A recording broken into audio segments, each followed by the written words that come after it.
بسم اللہ الرحمن الرحیم۔ جمعے کے دن اول گھڑی مسجد میں جانے کا ثواب اور درجہ بدرجہ جو لوگ آتے ہیں اللہ تعالیٰ ان کو بہت اجر و ثواب عطا کرتے ہیں۔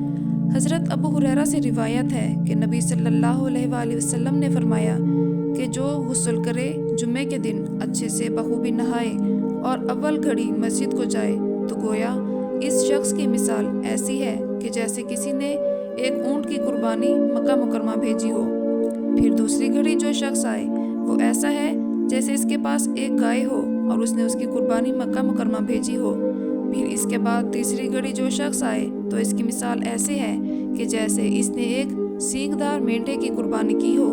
پھر جو شخص چوتھی گھڑی آئے وہ اس شخص کی طرح ہے جیسے کہ اس نے ایک مرغی اللہ کی راہ میں ذبح کی ہو۔ جو آیا پانچویں گھڑی تو گویا جیسے اللہ کی راہ میں ایک انڈا بھیجا ہو۔ پھر جب نکلے امام خطبہ سننے کو تو آ جاتے ہیں فرشتے خطبہ سننے کو، یعنی فرشتے بعد میں آنے والوں کا نام نہیں لکھتے اور خود خطبہ سننے میں مصروف ہو جاتے ہیں۔ یہ ترمذی کی روایت ہے۔